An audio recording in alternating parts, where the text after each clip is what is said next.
Hello dear students, welcome back to this YouTube channel. आज की video में हम लोग बात करने वाले हैं मॉलिक्यूलर ऑर्बिटल थ्योरी के बारे में। देखो, हमारा जो केमिकल बॉन्डिंग वाला चैप्टर है उसमें ये एक बहुत इंपॉर्टेंट टॉपिक है जिसको बोला जाता है मॉलिक्यूलर ऑर्बिटल थ्योरी या आणविक कक्षक सिद्धांत। क्या होता है सिद्धांत, सारी चीजें इस लेक्चर में हम लोग यहाँ पे डिस्कस करने वाले हैं। तो अगर आप चैनल पर नए हो तो चैनल को एक बार सब्सक्राइब कर दो और वीडियो को लाइक जरूर कर देना। तो आणविक कक्षक जो सिद्धांत है मॉलिक्यूलर ऑर्बिटल थ्योरी, इसमें हमें सबसे पहले ये चीज समझनी चाहिए कि ये थ्योरी किस चीज के लिए दी गई। अच्छा, इस थ्योरी को दिया था हुंड एंड मुलिकन ने। किसने दिया था? Hund and Mulliken. दो साइंटिस्ट थे, हुंड और मुलिकन, जिनके द्वारा ये थ्योरी दी गई थी। तो ये थ्योरी दी गई थी, देखो, आणविक कक्षकों के निर्माण के लिए। जैसे हम लोग एक एटम को देखते हैं, कोई भी परमाणु होता है, क्या होता है किसी परमाणु के अंदर? एक तो होता है न्यूक्लियस। उस न्यूक्लियस के राउंड कौन चक्कर लगाते हैं? इलेक्ट्रॉन्स चक्कर लगाते हैं। ये इलेक्ट्रॉन्स हो गए और ये हमारा न्यूक्लियस हो गया। एटम की स्टेबिलिटी के बारे में तो हमें पता है कि भाई एटम क्यों स्टेबल होता है, एटम कैसे बना होता है, एक न्यूक्लियस से और उसके आसपास घूमने वाले इलेक्ट्रॉन्स से।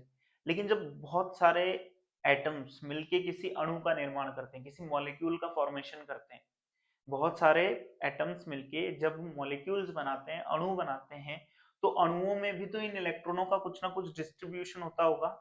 उस डिस्ट्रीब्यूशन को समझाने के लिए यहाँ पे हुंड और मुलिकन ने ये थ्योरी दी थी जिसे बोलते हैं हम लोग मॉलिक्यूलर ऑर्बिटल थ्योरी।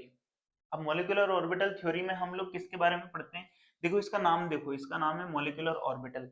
यानी कि एटॉमिक ऑर्बिटल्स भी मिलके कुछ नए ऑर्बिटल्स बनाते हैं जिनको हम लोग क्या बोलते हैं? मॉलिक्यूलर ऑर्बिटल्स बोलते हैं। एटॉमिक ऑर्बिटल्स यानी कि परमाणुीय जो कक्षक हैं, वो क्या करेंगे?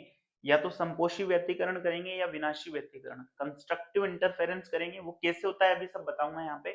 कंस्ट्रक्टिव इंटरफेरेंस या डिस्ट्रक्टिव इंटरफेरेंस करते हैं, जिससे कुछ नए मॉलिक्यूल्स बनते हैं। उन मॉलिक्यूल्स के अंदर जो ऑर्बिटल्स प्रेजेंट होते हैं ना, उन्हें हम बोलते हैं मॉलिक्यूलर ऑर्बिटल। और इन मॉलिक्यूलर ऑर्बिटल्स को समझाने के लिए मॉलिक्यूलर ऑर्बिटल थ्योरी दी गई थी। तो हम लोग इसको थोड़ा सा क्वांटम मैकेनिक्स से देखें। तो अब हम लोग यहाँ पे ये देखते हैं कि भाई कंस्ट्रक्टिव इंटरफेरेंस क्या होता है, डिस्ट्रक्टिव इंटरफेरेंस क्या होता है। ये जो तरंग फलन हमारे पास आए हैं, wave function, in wave function को हम लोग यूज कैसे करें कि हमारे पास मॉलिक्यूलर ऑर्बिटल्स बन जाए। तो ये सारी चीजें यहाँ पे हम समझने वाले हैं। देखो, श्रोडिंजर की बात करते हैं। श्रोडिंजर श्रोडिंजर ने हमें कुछ फंक्शन दिए थे।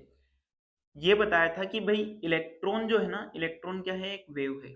सबसे पहली चीज आपको क्या ध्यान रखनी है, श्रोडिंजर के अकॉर्डिंग इलेक्ट्रॉन क्या होती है? एक वेव होती है, तरंग होती है।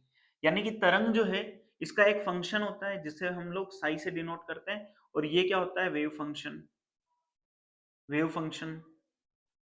अब ये वेव फंक्शन जो है ना, मान लीजिए आपको दो एटम्स को जोड़ना है, और दो एटम्स जब जुड़ेंगे तो एक मॉलिक्यूल बनेगा। जैसे मैं मान लेता हूं यहाँ पे मेरे पास हाइड्रोजन के दो एटम्स हैं। हाइड्रोजन के दो एटम्स एक दूसरे के करीब आए, दोनों ने क्या कर लिया? यहाँ पे बॉन्ड बना लिया। यानी कि क्या बन गया है? एक H2 का मॉलिक्यूल बन गया। दो एटम्स जब आए तो एक H2 का क्या बन गया? मॉलिक्यूल बन गया। अब ये मॉलिक्यूल जब बना होगा तो इसमें क्या हुआ है? इलेक्ट्रॉनों का आदान प्रदान, यानी कि साई का आदान प्रदान, वेव का आदान प्रदान हुआ है। ठीक है, यानी कि वेव, मान लेते हैं इसका क्या है? साई ए वेव फंक्शन, और इसका वेव फंक्शन क्या है? Psi B. यानी कि इस वाले एच में जो इलेक्ट्रॉन मौजूद है ना, उस इलेक्ट्रॉन का वेव फंक्शन है साई ए, और इस वाले हाइड्रोजन के अंदर जो इलेक्ट्रॉन मौजूद है उसका वेव फंक्शन क्या है? Psi B. अब ये साई ए और साई बी जब दोनों जुड़ेंगे तो ये दो तरीके से देखो जुड़ सकते हैं, दो तरह से। वेव जो होती है ना, वेव जब भी जुड़ती है, वेव जब भी जुड़ती है तो उसके लिए हम लोग एक वर्ड यूज करते हैं, इंटरफेरेंस। मैं हिंदी में भी लिख दूंगा। इंटरफेरेंस का मतलब क्या होता है? इंटरफेरेंस का मतलब होता है व्यतिकरण। क्या होता है? व्यतिकरण, इंटरफेरेंस। दो वेव जुड़ेगी, ठीक है, देखो दो वेव जब जुड़ेगी तो ये भी वेव है और ये भी वेव है, तो एक नई वेव बनेगी या एक नया ऑर्बिटल बनेगा। तो psi is equals to psi A plus psi B, इस तरीके से भी जुड़ सकती है। या फिर psi is equals to psi A minus psi B, इस तरीके से भी जुड़ सकती है। जब दोनों ऐड हो जाएगी ना, जब दोनों ऐड हो जाएगी तो क्या बनेगा? Bonding molecular orbital. और जब दोनों माइनस हो जाएगी, यानी कि एक में से दूसरे को माइनस करेंगे, तो क्या बनेगा? A B M O. ठीक है, क्या बनेगा, एंटी बॉन्डिंग मोलिकुलर ऑर्बिटल। यही हमारे क्या है, मोलिकुलर ऑर्बिटल्स है। ये जो बने हैं ना यहाँ पे, यही क्या है, हमारे मोलिकुलर ऑर्बिटल्स। एक तो बना है बॉन्डिंग मोलिकुलर ऑर्बिटल, एक बना है एंटी बॉन्डिंग मोलिकुलर ऑर्बिटल। तो यहाँ देखो, यहाँ पे क्या समझ में आया कि जब दो वेव हमने यूज करी ना, साई ए और साई बी, तो हमें कितने मोलिकुलर ऑर्बिटल मिले, दो मोलिकुलर ऑर्बिटल मिले। अगर हम चार वेव यूज करते तो हमें चार मोलिकुलर ऑर्बिटल्स वहां पे मिलते। मतलब जितने नंबर ऑफ एटॉमिक ऑर्बिटल्स क्या कर रहे हैं, इंटरफेरेंस कर रहे हैं, उतना ही नंबर में आपको क्या मिल जाएंगे, मोलिकुलर ऑर्बिटल्स या आणविक कक्षक मिल जाएंगे। अब यहाँ पे मैं आपको ये समझा देता हूँ कि ये हो क्या रहा है असल में। देखो, ये जब वेव जुड़ रही है ना, डायरेक्ट एड हो रही है, तो यहाँ पे हो रहा है constructive constructive interference. Constructive interference यहाँ पे हो रहा है, यानी कि हिंदी में अगर यूज करें तो संपोषी व्यतिकरण। संपोषी व्यतिकरण, व्यतिकरण शब्द आपने जरूर सुना होगा, वेव मैकेनिक्स में आता है। जब भी दो वेव एक दूसरे को माइनस करती है, यानी कि Sai A minus psi B, तो यहाँ पे होता है डिस्ट्रक्टिव इंटरफेरेंस। कैसा होता है, डिस्ट्रक्टिव इंटरफेरेंस या विनाशी व्यतिकरण। कौन सा व्यतिकरण है ये, विनाशी व्यतिकरण। यानी कि एक ने दूसरे का क्या कर दिया, विनाश कर दिया। ठीक है, ऐसे देखो आप, मान लो आपके पास एक वेव है, वेव कैसे चलती है, ऐसे चलती है, ठीक है, और आपके पास एक और दूसरी वेव है, ठीक है, आपने एक और दूसरी वेव ले ली कुछ इस तरह की। तो जब मैं इस प्लस वाली को इस प्लस वाली से जोड़ूंगा, तो कौन सा इंटरफेरेंस होगा, कंस्ट्रक्टिव इंटरफेरेंस। मान लो दूसरी वेव आपके पास कुछ इस तरह की आई, दूसरी वेव नीचे से स्टार्ट हो रही है, नीचे से स्टार्ट हो रही है दूसरी वेव, तो ये प्लस, यानी कि ये तो ऊपर ले जाएगी वेव को, है ना, और ये उतना ही क्या करेगी, नीचे खींचेगी। तो कुछ नहीं होने वाला है, फिर जो व्यतिकरण होगा ना वो कैसा होगा, विनाशी। यानी कि उसमें इस तरह की लाइन मिलेगी आपको सीधी, भाई ये प्लस का ऊपर ले जा रहा है और ये माइनस का जो लूप है ना, ये क्या कर रहा है, वेव को नीचे खींच रहा है। तो कुछ नहीं होने वाला, हमें कोई वेव नहीं मिलेगी या छोटी मोटी वेव ऐसी मिल जाएगी। लेकिन जब ये प्लस वाला और ये प्लस वाला दोनों मिलके ऊपर खींचेंगे, तो हमें क्या मिलेगा, कंस्ट्रक्टिव इंटरफेरेंस, यानी कि संपोषी व्यतिकरण, और वेव और बड़ी हो जाएगी। ठीक है, इस तरीके से।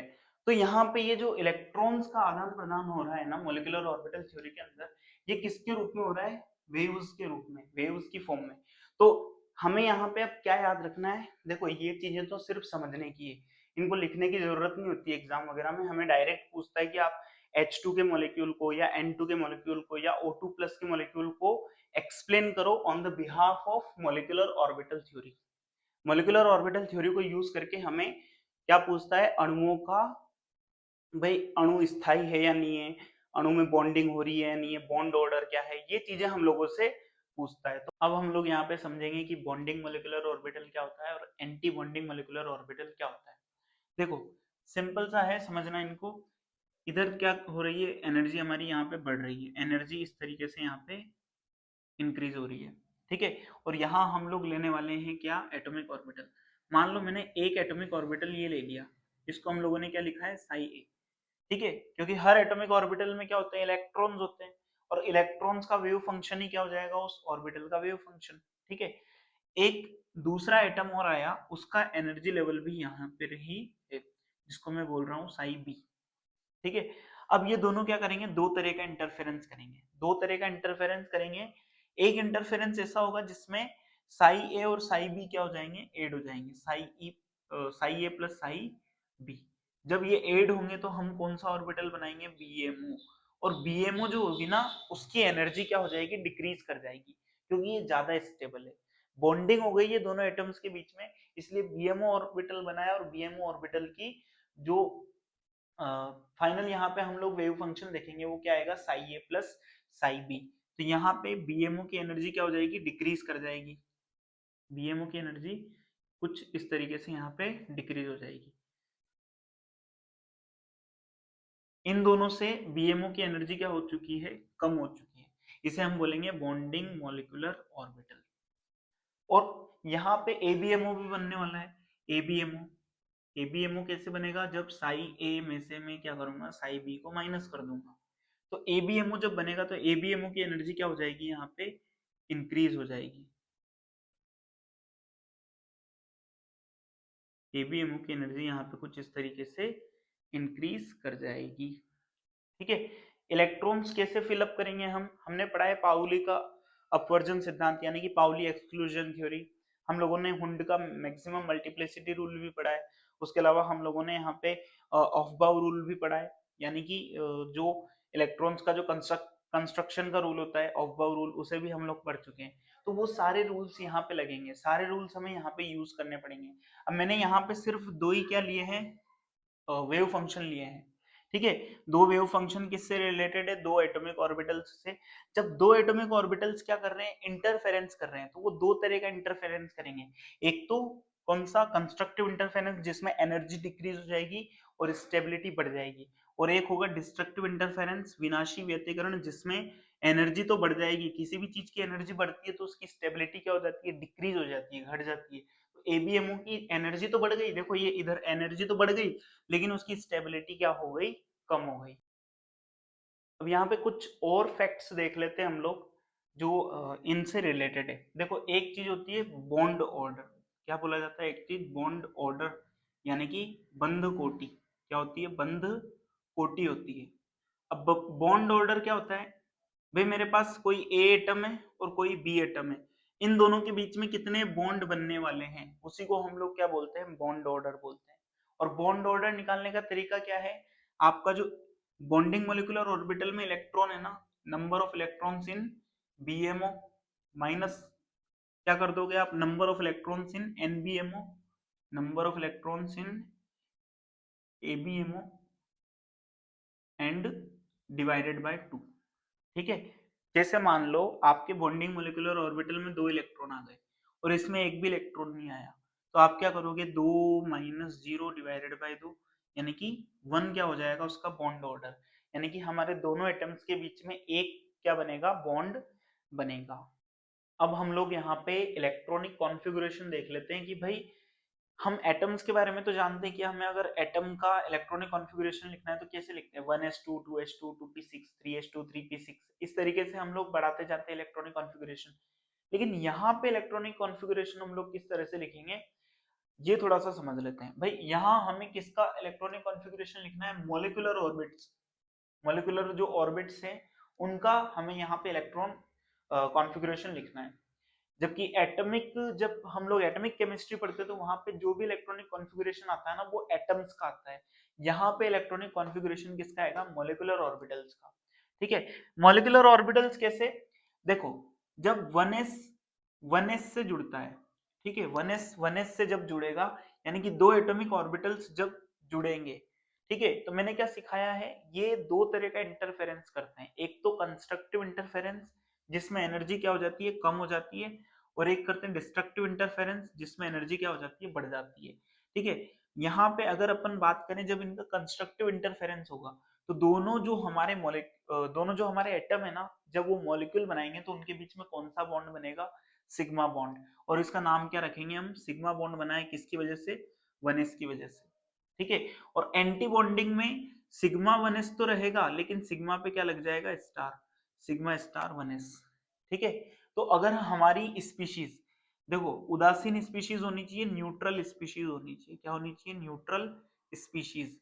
अगर हमारी न्यूट्रल स्पीशीज में नंबर ऑफ इलेक्ट्रॉन्स क्या है, लेस देन इक्वल टू 14, ठीक है, क्या है, लेस देन या इक्वल टू 14 है, तो हमें एक इलेक्ट्रॉनिक कॉन्फ़िगरेशन याद रखना है direct, sigma 1s, sigma star 1s, sigma 2s, sigma star 2s, फिर उसके बाद pi 2px is equals to pi 2py। इसको एक नहीं समझना है, ये दो अलग अलग है, पाई 2px भी और पाई 2py भी है, दो मोलिकुलर ऑर्बिटल है ये अपने आप में। इसके बाद में हमारा यहाँ पे हो जाएगा सिग्मा 2pz एंड लास्ट में पाई 2px स्टार बराबर पाई 2py स्टार, और लास्ट में सिग्मा स्टार 2pz। ठीक है, यहाँ पाई पे स्टार लगाते हैं, pi star 2px is equal to pi star 2py, मैंने यहाँ लगा दिया, कोई दिक्कत नहीं उससे। तो हमें जब भी न्यूट्रल स्पीशीज दी जाएगी ना, तो न्यूट्रल स्पीशीज के लिए आप जब n काउंट करते हो, यानी कि उसमें जो एटम्स, जैसे ये देख लो नाइट्रोजन की बात करते हैं भैया, नाइट्रोजन की बात करें तो नाइट्रोजन में कितने नाइट्रोजन के एटम्स हैं? 2 है, ठीक है। एक एटम में 7 इलेक्ट्रॉन्स होते हैं, तो 2 में कितने हो गए? 14। यानी कि हमारी स्पीशीज जो हमने ली है ना यहाँ पे, उसमें 14 इलेक्ट्रॉन है, तो उसमें इलेक्ट्रॉनिक कॉन्फ़िगरेशन कौन सा आएगा? ये वाला, ठीक है। अगर हम लोग यहीं पे क्या करते, दूसरा ले लेते, ऑक्सीजन ले लेते, तो ऑक्सीजन में कितने होते हैं? 16 इलेक्ट्रॉन। तो 16 इलेक्ट्रॉन वाले में आपको ये वाला इलेक्ट्रॉनिक कॉन्फ़िगरेशन यूज नहीं करना है, दूसरा इलेक्ट्रॉनिक कॉन्फ़िगरेशन यूज करना है जो मैं बताने वाला हूँ।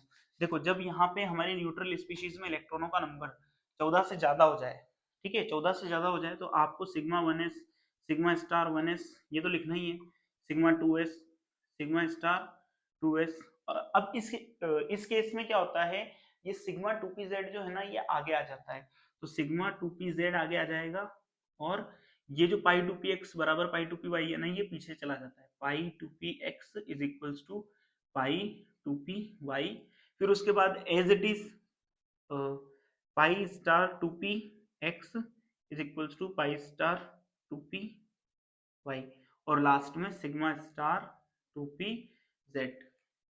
सिर्फ सिग्मा 2pz को आगे लाना है, सिग्मा स्टार 2pz आगे नहीं आएगा, सिर्फ कौन आगे आएगा? सिग्मा 2pz आगे आएगा, बाकी एज इट इज रहेंगे, ठीक है। तो ये हमारे पास जो ऑर्बिटल्स आ रहे हैं ना, इसमें मैंने ये जो स्टार लगाया ना, स्टार का मतलब होता है कि ये क्या है?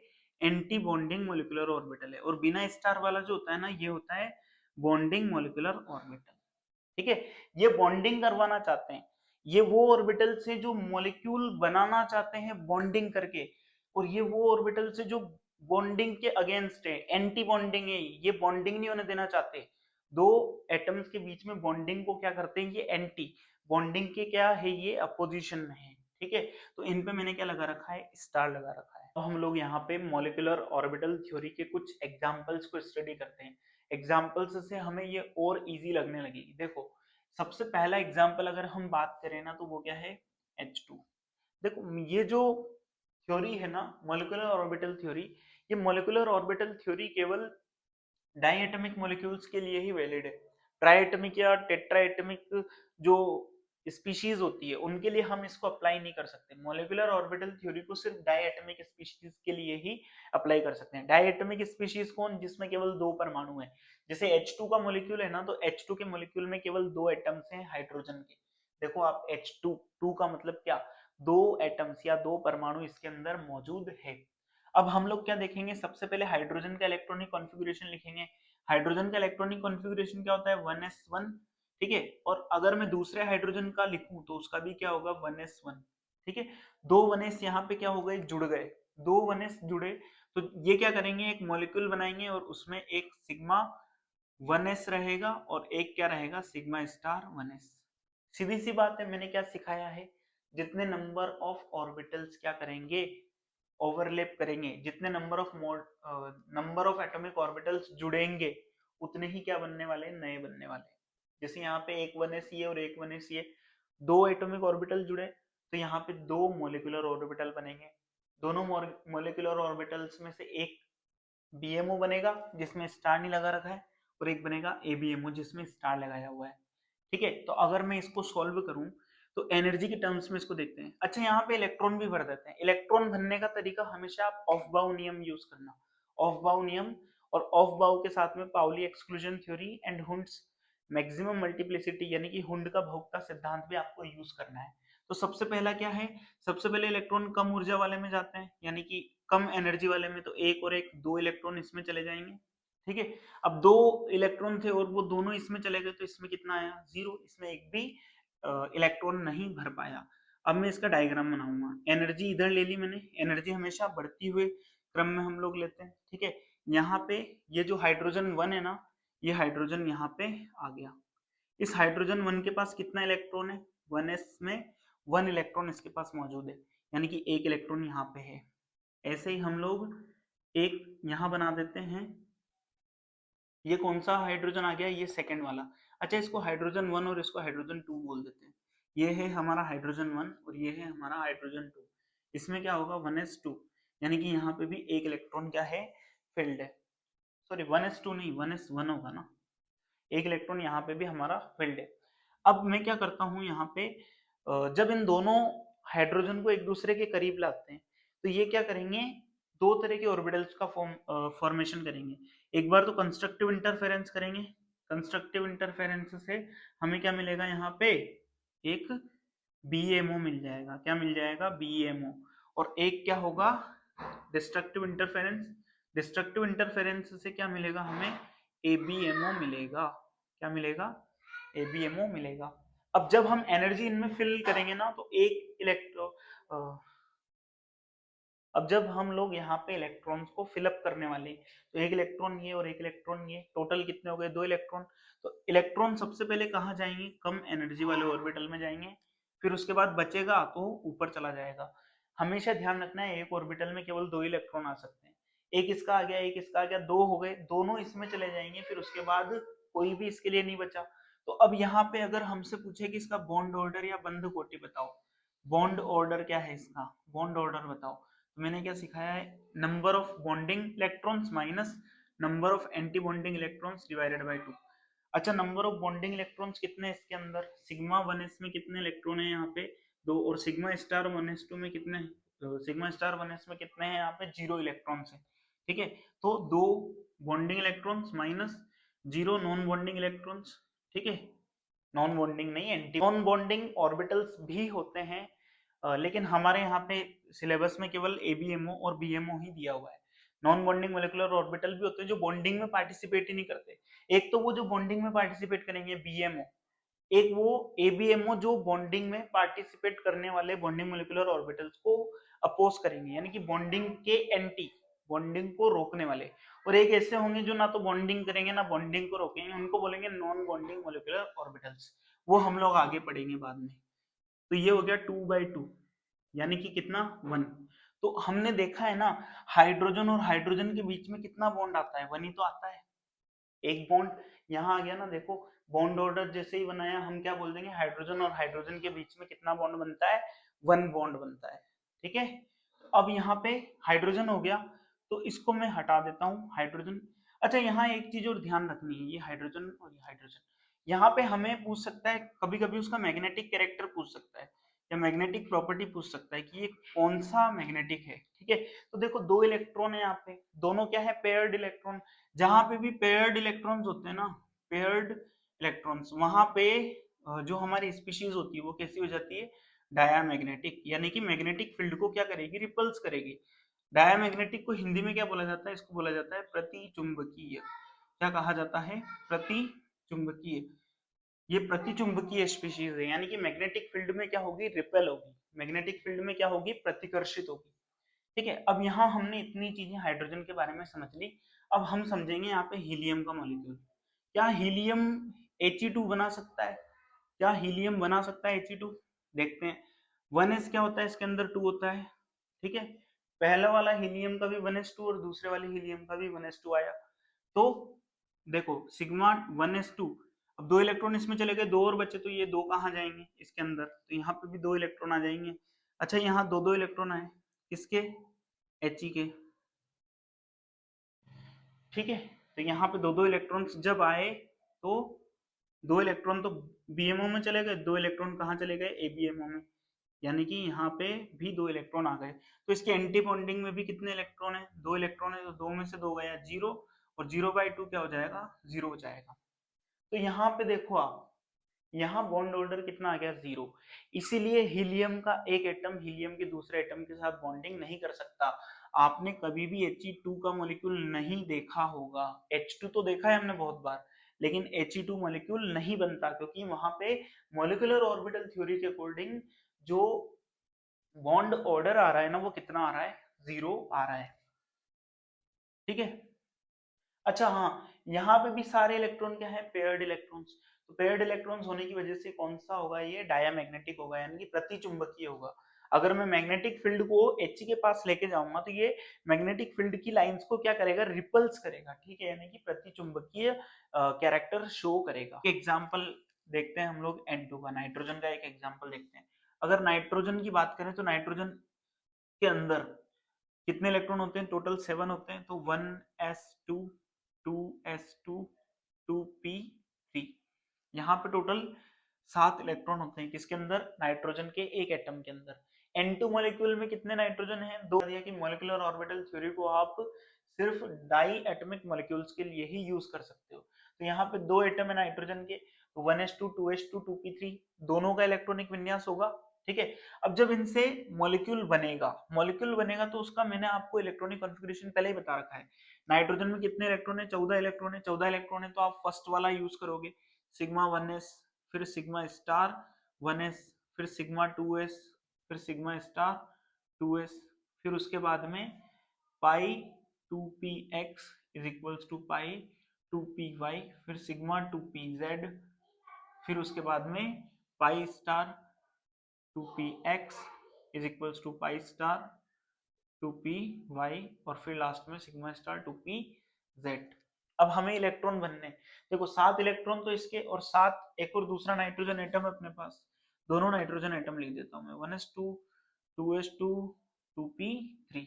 7 और 7 कितने हो गए टोटल, 14 इलेक्ट्रॉन। 14 इलेक्ट्रॉनों को हमें इनमें अरेंज करना है। कैसे होंगे, देखो sigma 1s2 sigma star 1s2 sigma 2s2 sigma star 2s2, कितने हो गए टोटल, 8 हो गए। इसके बाद पाई 2px2 पाई 2py2।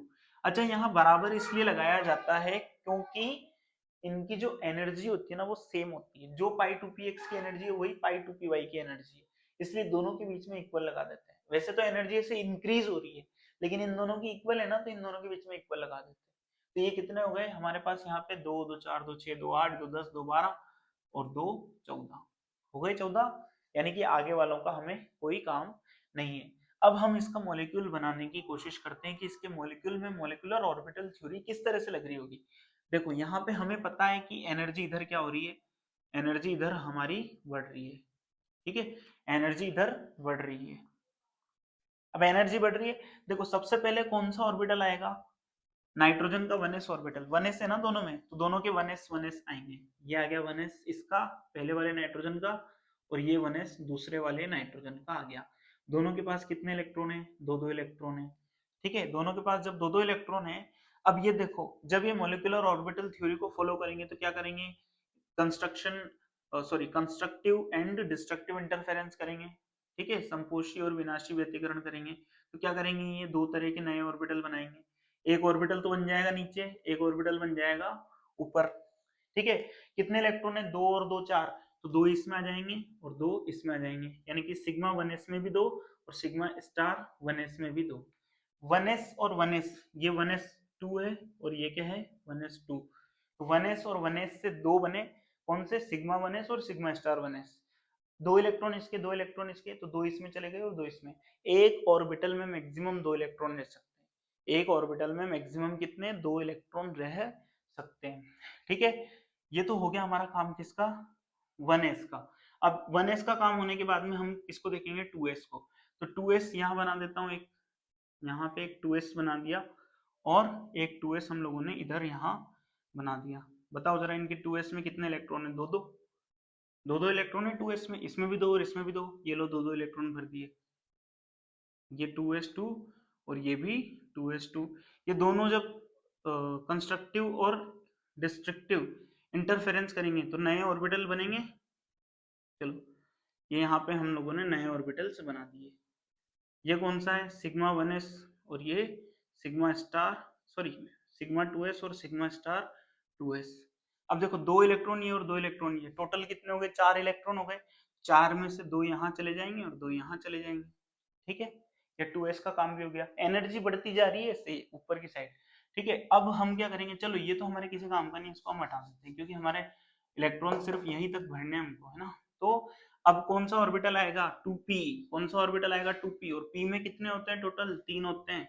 p में कितने होते हैं, 3 होते हैं टोटल। ये लो भैया, 3 इधर भर दिए और 3 इधर भर दिए। इसके 2p के तीनों के पास क्या है, एक एक इलेक्ट्रॉन है, तो 2p3, और इसमें भी एक एक इलेक्ट्रॉन है तो 2p3 यहाँ पे भी भर दिया। ये देखो 2p3 और इधर भी 2p3। सबसे पहले कौन बनेंगे, पाई 2px और पाई 2py। ठीक है, तो सबसे पहले पाई 2px और पाई 2py बनेंगे। दोनों की एनर्जी सेम है तो दोनों को आपको सेम सेम मतलब एक साथ बनाना है दोनों को, क्योंकि दोनों की एनर्जी को बराबर लिख रखा है, तो दोनों को एक साथ बनाना है। ठीक है, फिर इसके बाद इनमें देखो 3 और 3 6 मिलेंगे तो 6 बनेंगे ना। तो देखो एक और कहाँ बनता है, नीचे बनता है। मतलब मैं अगर सही से इसको लिखें तो एक और कहाँ बनेगा, इसको थोड़ा सा मिटा देते हैं। एक सबसे पहले तो यहाँ पे ये बन गए 2, अब यहाँ पे एक और बन जाएगा, कौन सा, सिग्मा 2p z। और फिर उसके बाद में वो स्टार वाले आ जाएंगे, पाई 2p x और पाई 2p y स्टार वाले, है ना। और लास्ट में कौन सा बन जाएगा, सिग्मा 2p z स्टार, है ना। Sigma star 2p z। कितने इलेक्ट्रॉन है, 6। 3 और 3 कितने इलेक्ट्रॉन है यहाँ पे, 6। 6 इलेक्ट्रॉन बनने हैं, तो पहले एक एक इलेक्ट्रॉन इन दोनों में, फिर उसके बाद पेयरिंग हो जाएगी, तो 4 तो यहाँ चले गए, फिर इससे जस्ट ज्यादा एनर्जी इसकी है, तो 2 इसमें आ जाएंगे। ठीक है, ये कौन कौन से, ये है pi 2p(x)2 is equals to pi 2p(phi)2। दोनों में 2 इलेक्ट्रॉन है, इसलिए यहाँ 2 लगा दिया। ये कौन सा, ये है सिग्मा 2pz2। ठीक है, और ये स्टार वाले non bonding, sorry anti bonding जिनको हम लोग बोलते हैं। अब यहाँ से अगर आप इसका बॉन्ड ऑर्डर निकालोगे, मुझे बॉन्ड ऑर्डर बताओ, इसका बॉन्ड ऑर्डर क्या आएगा। देखो यहाँ से इसका बॉन्ड ऑर्डर निकालेंगे तो number of electrons in bonding molecular orbital minus number of electrons in anti bonding molecular orbital divided by 2। तो नंबर ऑफ बॉन्डिंग इलेक्ट्रॉन्स कितने हो गए, 2 2 4 2 6 2 8 और 2 10, 10 हो गए। और number of anti bonding orbital यानी कि जो स्टार वाले में है, 2 तो इसमें और 2 इसमें, यानी कि कितने हो गए, 4 डिवाइडेड बाय 2, यानी कि 6/2, यानी कि कितना आ गया, 3। इसीलिए नाइट्रोजन और नाइट्रोजन के बीच में कितना बॉन्ड बनता है, 3 बॉन्ड बनते हैं। ठीक है, मॉलिक्यूलर ऑर्बिटल थ्योरी ने प्रूव कर दिया कि नाइट्रोजन और नाइट्रोजन के बीच में कितने बॉन्ड बनते हैं, 3 बॉन्ड बनते हैं। यहाँ पे सारे जितने भी इलेक्ट्रॉन है ना, देखो ये सारे इलेक्ट्रॉन क्या है, पेयरिंग करे हुए हैं, पेयरिंग हो रही है सबकी, एक भी ऐसा इलेक्ट्रॉन नहीं है जो अकेला है, पेयरिंग है इलेक्ट्रॉन्स की। इस वजह से कैसा होगा, डाया मैग्नेटिक। ठीक है, डाया मैग्नेटिक ये होगा। तो आज की इस वीडियो में इतना ही। आगे हम लोग इस थ्योरी को थोड़ा सा और कवर करेंगे, एक आध वीडियो और बनाएंगे इस थ्योरी के लिए। अगर आपको इस तरह की वीडियोस देखनी है तो चैनल को एक बार सब्सक्राइब जरूर कर लो।